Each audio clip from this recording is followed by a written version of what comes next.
Okay. I was saying before, I was trying to explain the way switch feels is repeatable.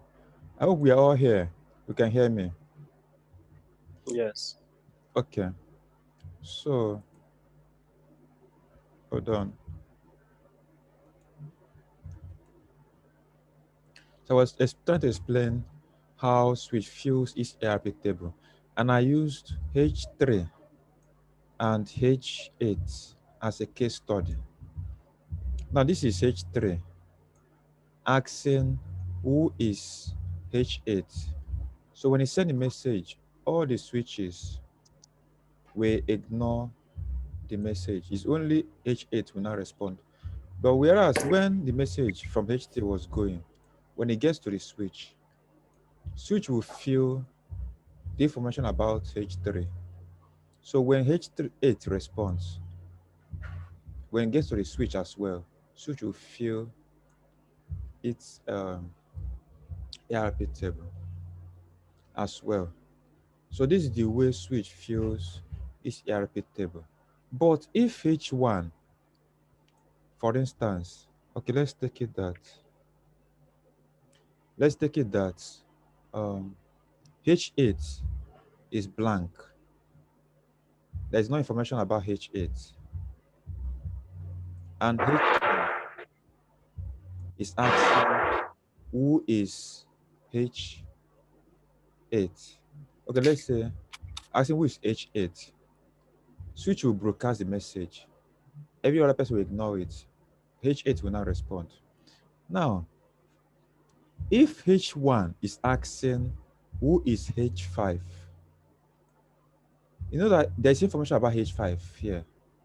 So when H1 is asking who is H5, switch will not flood the message. Switch will quickly send the information about H5 to H1 because it has the information, it has the record in this ARP table. So the only time switch floods or broadcast message is when it does not have the record in this ARP table. Then hold on. Um,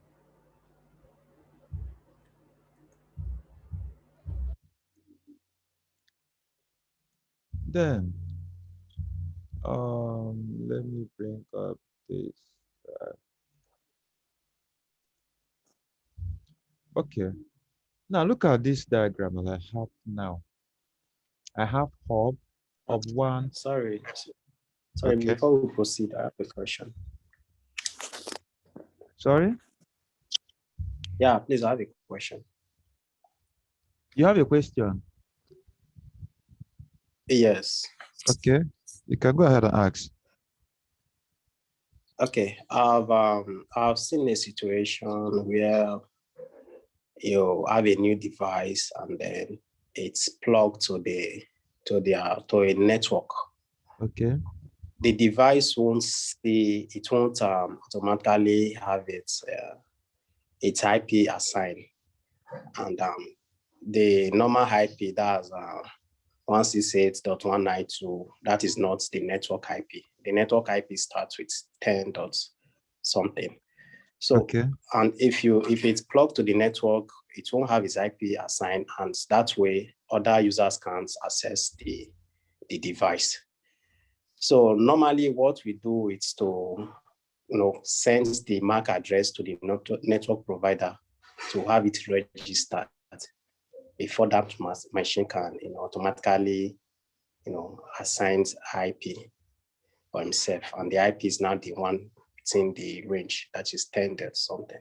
So my question is, Okay. that setup, where are they adding the IP? Is it the firewalls or is it the switch? I mean the switch or router. Where is the setup? Where on what network device are they setting it up exactly? Okay. No, you are going ahead of us. Now, we've not talked about IP addressing. Okay. IP address, whenever you connect your host to network, you have two. types of IP addressing. We have static and dynamic. Static IP addressing is when you yourself as an administrator, network administrator, put the IP address to the host yourself. But if you are using dynamic IP addresses, sometimes we call it DHCP, is when you allow, when you have a DHCP server, for instance, you have a router configured as DHCP, or you have a server configured as DHCP server that gives IP addresses to the host. And for you to do that, you have to set your host to be on automatic IP address. That means it will request for IP address from the network. You understand? Although you are going ahead of us, it's not really part of kind of we are where you are taking us now is so how far we'll get to that level. But for now, you just need to understand the way switches and network devices, the way they actually operate. But where you are taking us now is IP address. The way we get there. Yeah. Sorry, I didn't mean to go ahead of us. The definition you gave to us concerning switch, it's it's as if the switch will automatically do these things. Yeah, so I'm just asking, in that case, it's not automatically doing this. So the IP addressing, it doesn't. You can't even give it IP, except you do something behind the scene. Yes. So the question was, is it that there are more to that, which we don't know? So can you say that again, please? Hello? I said the question I'm asking is, are there more to it which we don't know? Yes. More to that switch, like a setup. Like, is there any configuration during switch that you need to assign that, okay, I don't want it to automatically give himself an IP. I need to, being the network provider, I have to be the one to allow MAC address to access my switch or not. Okay. Now, what I am teaching, what I've taught you is I didn't bring in some things. I didn't bring in some things like for IP address. I didn't include anything about IP address. If I need to bring in issue of IP address, I need to bring in a router. So I'm just working on just for that I'm just taking it bit by bit. If I should go that high, that far, you may not really get this foundation. Now, to answer your question, can you see my screen on the, I open my control panel. Can you see it? I can't see a control panel. Let me share the screen again. Control panel. My control panel. I'm sharing my control panel.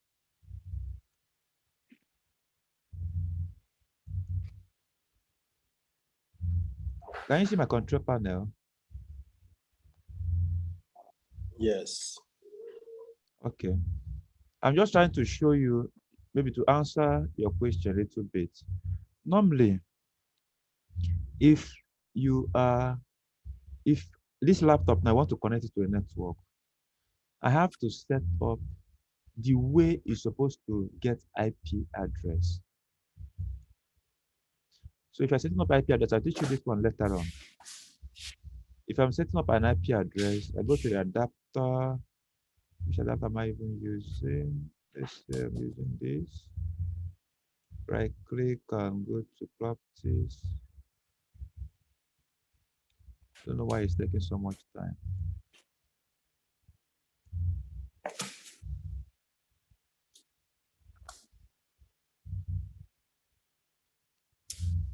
Okay, IP6, IP4 properties. Okay, can you see my screen? Let me see if I can share it again. You can see it. Okay. You can see my Internet Protocol version 4. Yes. Okay, now you see the option button saying obtain an IP address automatically. That means I set this system on DHCP or on dynamic IP addressing, meaning that anytime this system connects to any network, it will request for an IP address. But if I don't want it to request for IP address, I just click here and now put my own IP address myself, maybe 192.168.1.5, and put the gateway and all of that. After I click OK. But I am leaving it on the obtain IP address automatically. That means anytime it connects to the network, it will get its own IP address.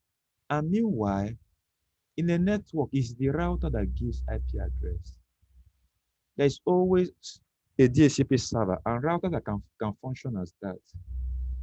Sometimes, let's not be confused now with your modem. Modem is router too. So it's only routers that gives IP address. If the router is configured as DHCP server, sometimes you can even have a separate server called DHCP server that gives IP address. But don't worry about IP address, we'll get to that level. But just know that if a system, for a system to get an IP address, it's either you set it to either static or dynamic.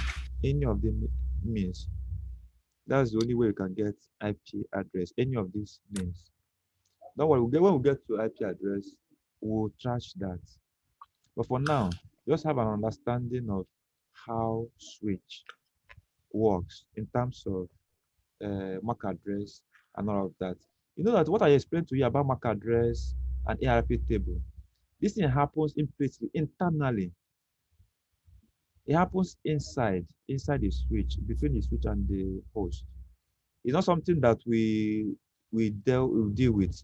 It's just that nature is just in their nature that anytime they connect, they'll just try to fill up their ARP table. And again, there's something we still need to know called aging time. I need to bring up this. Sorry, I need to bring up this. Okay. There's something we call aging time. Aging time. Aging time. Aging.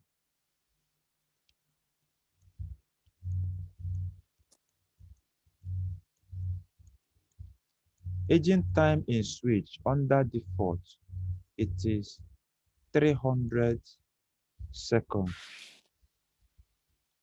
It's 300 seconds. Now, what do I mean by aging time? Now, before I talk about that, know that I've explained to you how switch fills its ARP table. Now, sometimes a new device can just come in. Maybe you're now bringing another computer, which is 9. If that system waits for a while, nobody communicated to it, and it has not communicated to anybody, it will on its own introduce itself to the network. It just introduce itself to the switch. That it will not tell switch, I am so and so, I have an IP address, and my MAC address is so and so. And switch will record the information in its ARP table. Now, if switch gets information about this guy and fills his ARP table, is a record. Switch will put a timer that reads in 300 seconds. Now, that's for this system. If this system does not communicate with anybody and nobody communicated to it within this time, the switch will delete the record from the ARP table. Switch just delete the record after 300 seconds. That's for default on switches. As IT administrator, you can actually change it. But you just know what aging time is. It's just the time that switch gives to the record in its ARP table for every host. If that host remains idle within that set of time, it will delete the record from the ARP table. It's important to get this. It's very important. So back to where we were. Now, if you can see my screen, I need to share it again. Okay, look at this screen. I have hub 1, switch 1, and switch 2. Now, if this source H7 wants to send message to destination H10, message will enter the switch and enter this way and get to this place. That's the way it's supposed to go. But if switch 1 does not have information about 10 in this ARP table, that means maybe H7 is asking who is H10. When the message gets to the switch will flood the message to this guy, this guy, this guy. Of course, know that this is an active port. Message will come here. And it will, of course, every time it enters the hub will broadcast. Everybody will get it. And the message you get here to this switch, you get to this guy, get to this guy, get to this guy, get to this guy. Everybody will ignore the message because the message was not directed to them. They will all ignore the message. It's only going to be H10 will now respond that I am H10. Then switch 2 will fill information about H10 in this ARP table. Switch 1 will do as well. So it's very important to get these explanations I'm trying to give. Then also, if like, say, H4 is asking who is H8, you know that of course, when it gets to the hub, it will flood it, it will broadcast it to all the active ports. So it means that everybody will get the message, and the message you pass here, everybody here will get the message, and the message will still go here. Everybody here will get the message. So everybody will ignore the message. They will all ignore the message. It's only 8 now respond that I'm 8. So when 8 is responding, this switch will now record information about 8 and now send it to 4 will now get the message. So that's that for the way switch works in terms of ARP table filling. Then in switch, collision occurs in switch. Collision occurs in the switch.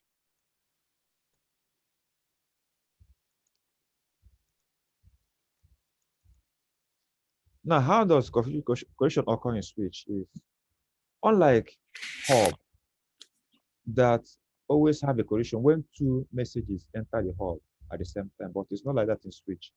Collision only occur on the interfaces on the switch.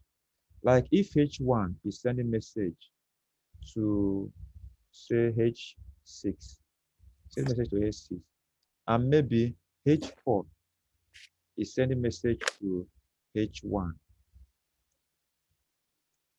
And when the message from H1 was going out to meet H6, then the one coming from 4, they will now jam themselves on this interface.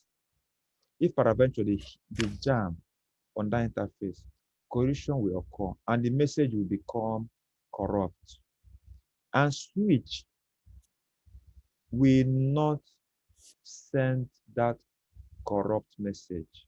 It's very important to know that switch will not send it because switch will know that that message is corrupt. So the only places collision can occur in switch is only on the interfaces.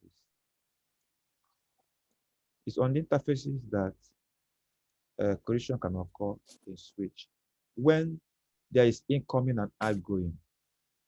So the possibility of collision occurring in this switch is 1, 2, 3, 4, 5, 6, 7, 8.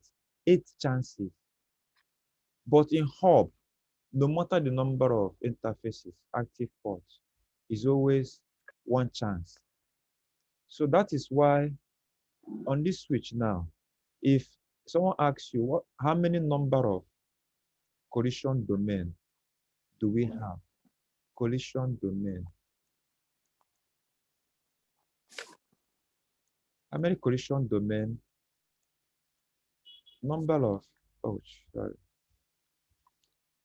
The number of collision domain in this switch is 8 of them. 1, 2, 3, 4, 5, 6, 7, 8. So we have 8 number of collision domain on this switch. That is according to the active port. The switch can be 24 ports, but the active ports are 8. So the number of collision domains are 8. So the same is applicable to all switches.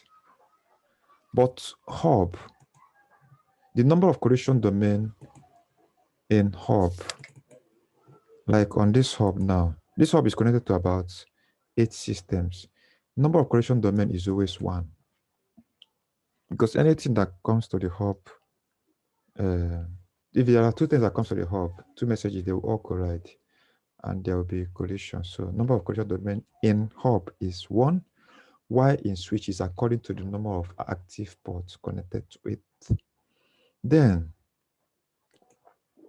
coming to this. Okay, now I need to share this. From your explanation, it's looking as if. Okay. Hello. Hello, someone wanted to ask a question.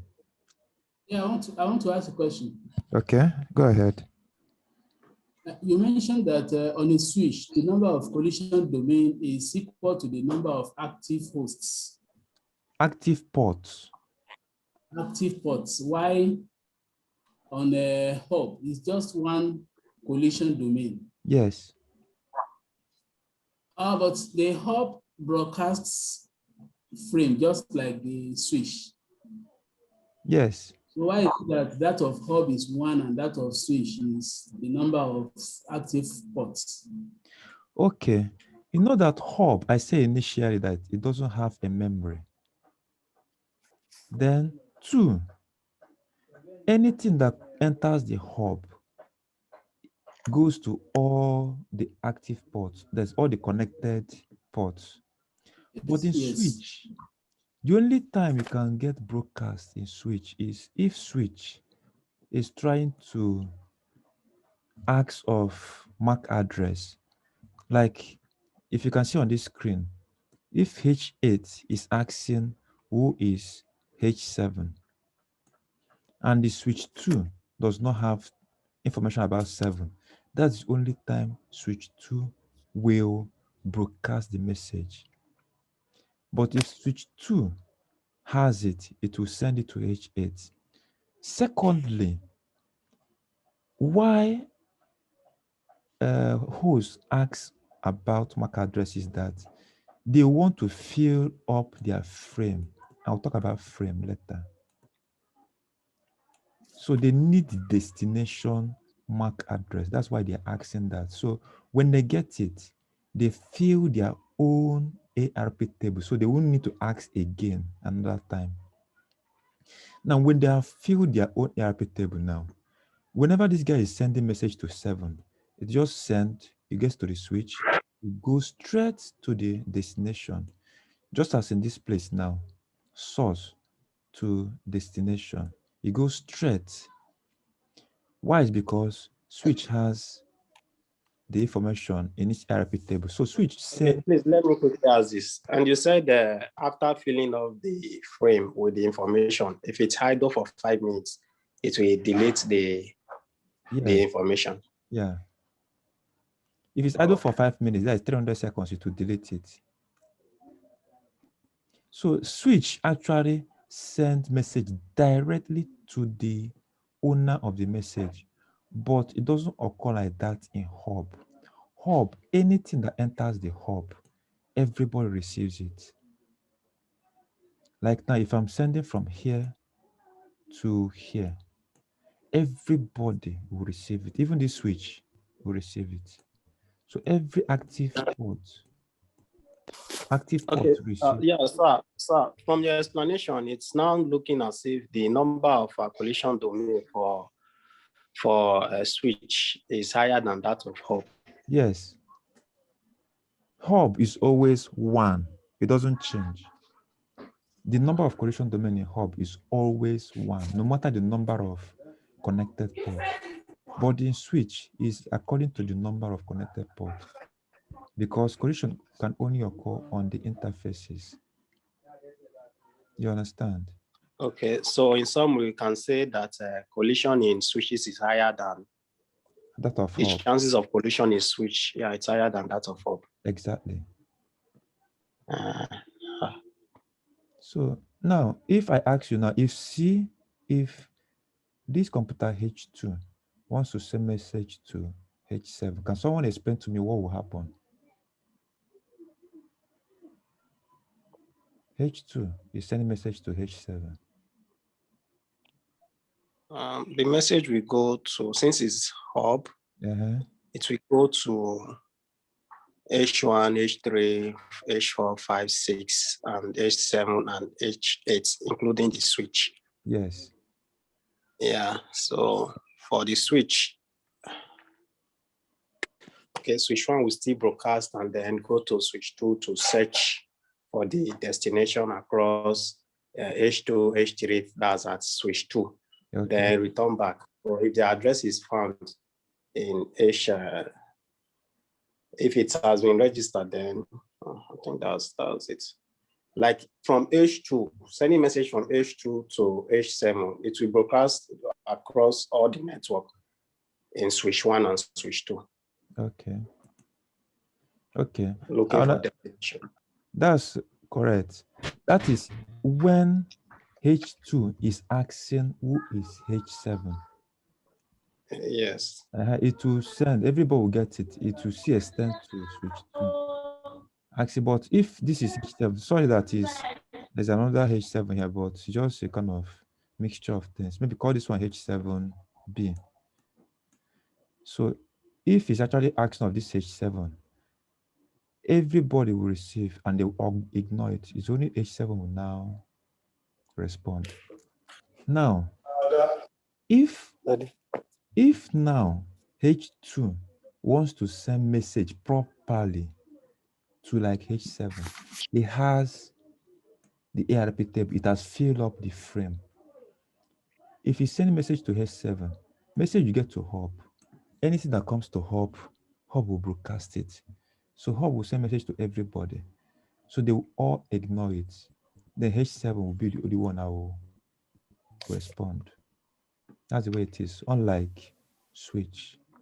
Now, also, if H3 now, for instance, wants to send message to this, not that it's asking of MAC address. So when it gets to hub, everybody will get that message. Everybody here will get the message.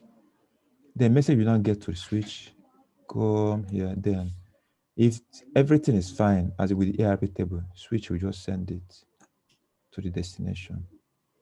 So it's very important to get this. Someone is trying to ask a question.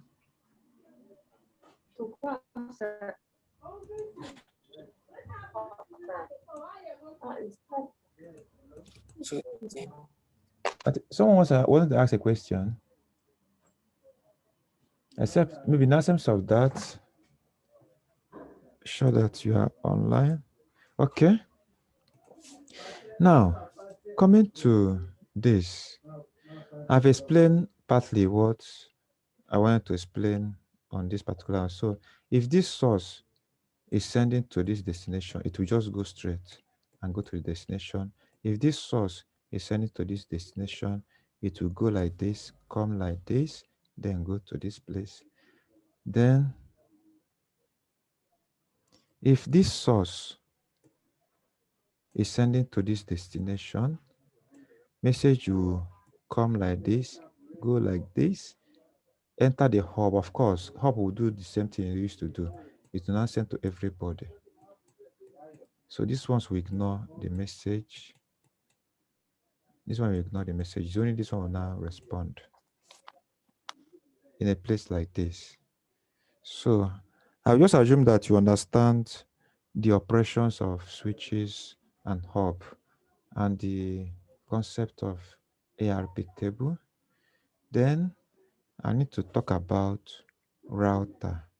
I have like 8 minutes to do that. So for router, I need to share screen. No.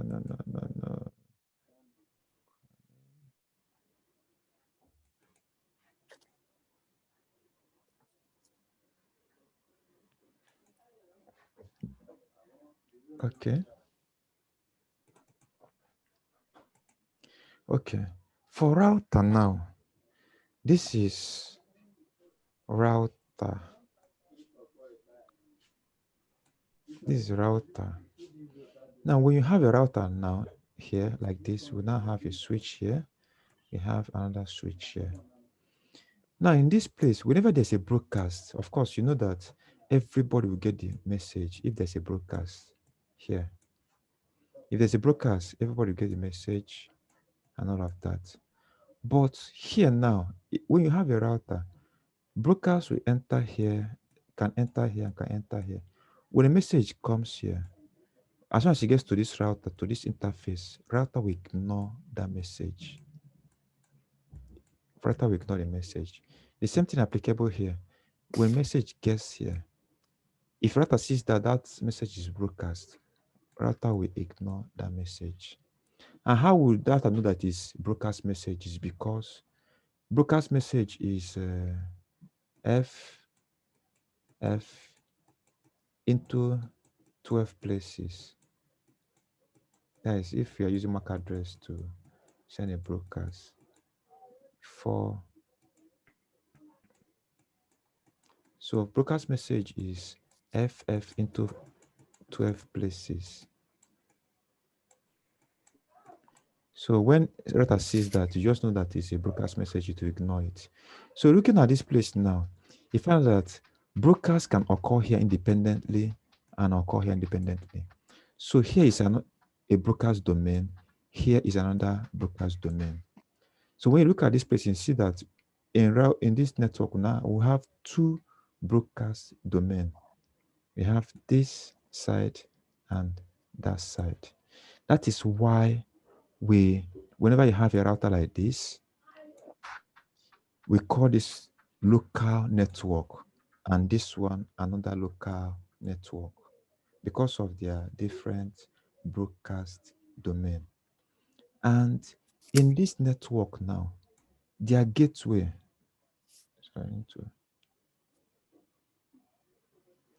this network, these people now, their gateway is here, this interface on the router. Now, these people, their gateway is this place. Gateway, as the name is just the gate that they use to reach out to another network. Now that you know that this is network 1, this is network 2. So when network 1 wants to reach out to network 2, it has to send a message to the gateway. When anybody in network 2 wants to send message to anybody in network 1, it will send message directly to the gateway. Do you understand? It's very important what I just said now. When any message, when the host here wants to send a message to another host here, because this host 1 knows that the next one is not in its network, it will just send message straight to the gateway. The router will now route it. The same thing applicable here. If this guy wants to send message to this guy, it will just send it straight to the gateway. Gateway will now route it. It will now go to the guy. It's very important. Now, as I said, when you look at this place, we have how many domain, how many brokers domain? 2. And that is why they have 2 local networks. And also, another thing you need to know about router is that it has a routing table. We'll talk about that one later on. If I start to explain what routing table is now, you may not grab it. It has hierarchy table and routing table. Also, coming to this,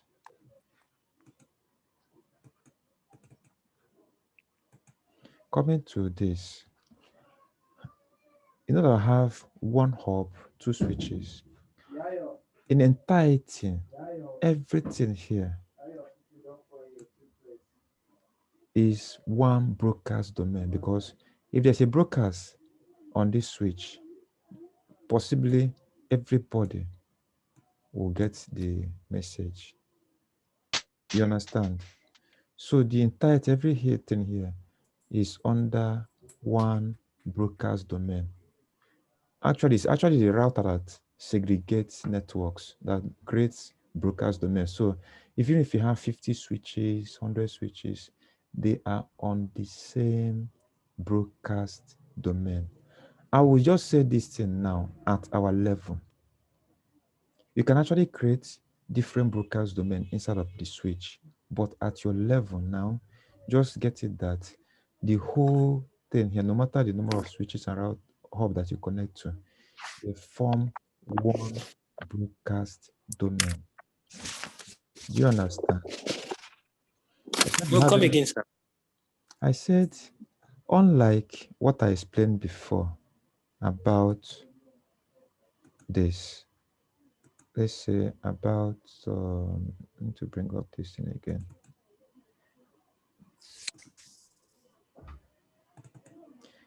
You see, I said something about this. I said, here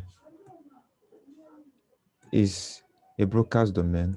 Here is another broadcast domain 1 and broadcast domain 2. Why? Is because there's a router here. But now, if you have, no matter the number of switches that you have, you can have so many switches also connected. They are all on the same broadcast domain. Just as the way I was trying to explain, this, that everything here, they are on the same broadcast domain. You understand? So even if I have 50 switches all connected together, they are on the same broadcast domain, because if broadcast enter this switch, it will extend here, it will extend to another switch, it will extend to another switch, it will extend to another switch. Unlike router, unlike what we have on this router, if broadcast message comes and reach here, router will ignore it.